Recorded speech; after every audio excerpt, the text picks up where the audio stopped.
Halo semuanya, perkenalkan nama saya Cesario Anwar Panji Putra Van Purba dengan NIM 230306041 dari Prodi Peternakan Fakultas Pertanian Universitas Sumatera Utara. Pada kesempatan kali ini saya akan menjelaskan 3 proses penting dalam biosintesis telur pada unggas, yaitu sintesis kuning telur, putih telur, dan kerabang telur. Proses ini sangat penting dalam memahami bagaimana ayam dan unggas lainnya menghasilkan telur yang berkualitas tinggi. Nah, saya akan menjelaskan yang pertama itu sintetis kuning telur atau yolk.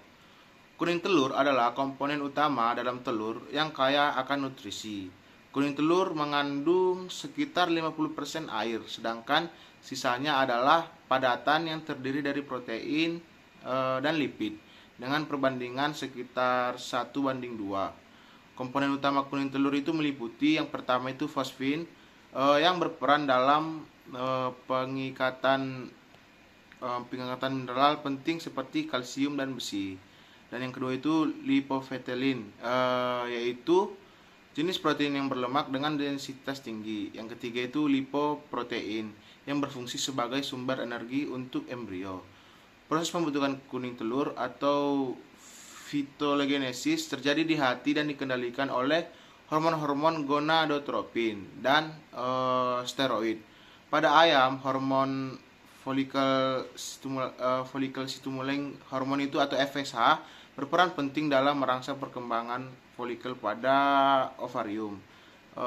Menjelang ovulasi, sekitar 15 jam sebelum proses ini terjadi peningkatan level FSH yang memicu produksi dan peningkatan FSH pada jaringan ovarium.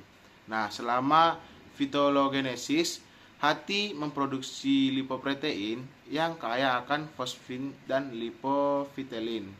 Lipoprotein ini kemudian dilepaskan ke dalam aliran darah dan diserap oleh folikel ovarium, di mana mereka terakumulasi untuk membentuk kuning telur. Nah, yang selanjutnya itu saya akan menjelaskan sintetis putih telur atau albumen. Setelah kuning telur terbentuk, proses berikutnya adalah pembentukan putih telur atau albumen yang terjadi di saliran oviduk, tepatnya di bagian yang disebut magnum. Albumen ini terdiri dari beberapa jenis. Jenis protein utamanya itu yang termasuk ovalbumin sekitar 54%, protein utama dengan berbagai fungsi termasuk sumber nutrisi, perlindungan embrio. Yang selanjutnya itu ovotransferin yang sekitar 13%, protein yang mengikat besi dan memiliki sifat antimikroba. Yang selanjutnya itu ovomukin sebesar 11%, berperan dalam menjaga kekentalan albumen dan melindungi embrio dari mikroorganisme. Yang selanjutnya itu lisosmi yang sekitar 3,5%, protein dengan aktivitas antibakteri yang kuat. Nah, sintesis protein albumen dikendalikan oleh hormon estrogen yang lumayan berperan dalam mengaktifkan gen untuk produksi protein ini. Estrogen bekerja dengan cara melintasi membran sel oviduk, kemudian berikatan dengan reseptor spesifik di dalam sitoplasma. Nah, kompleks ini masuk ke dalam inti sel, mengaktifkan ekspresi gen yang menghasilkan mRNA yang untuk sintetis protein albumen. Proses ini memastikan bahwa putih telur memiliki komposisi protein yang tepat untuk melindungi dan memberi nutrisi pada embrio selama masa inkubasi. Nah, selanjutnya setelah dari albumen, saya akan menjelaskan tentang sintetis kerabang telur atau sel.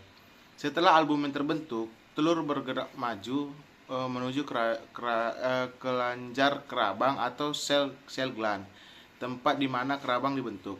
Kerabang telur terdiri dari kalsium karbonat atau CaCO3 yang memberikan kekuatan dan perlindungan fisik pada telur.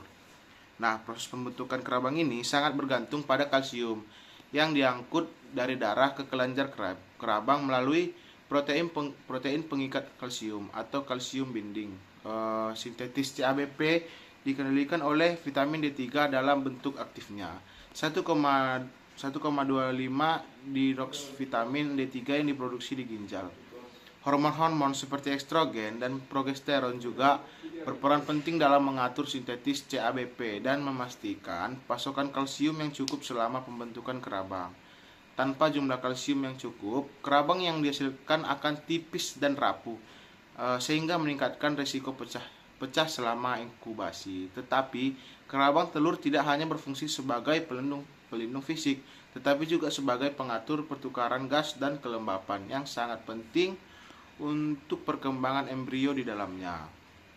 Nah, dengan demikian penjelasan mengenai proses sintetis kuning telur, putih telur, dan kerabang telur pada unggas, ketiga proses ini bekerja secara harmonis untuk menghasilkan telur yang sempurna, melindungi dan menyediakan nutrisi bagi embrio hingga siap menetas. Terima kasih sudah menonton video ini. Jika ada kata-kata yang salah, mohon dimaafkan. Terima kasih.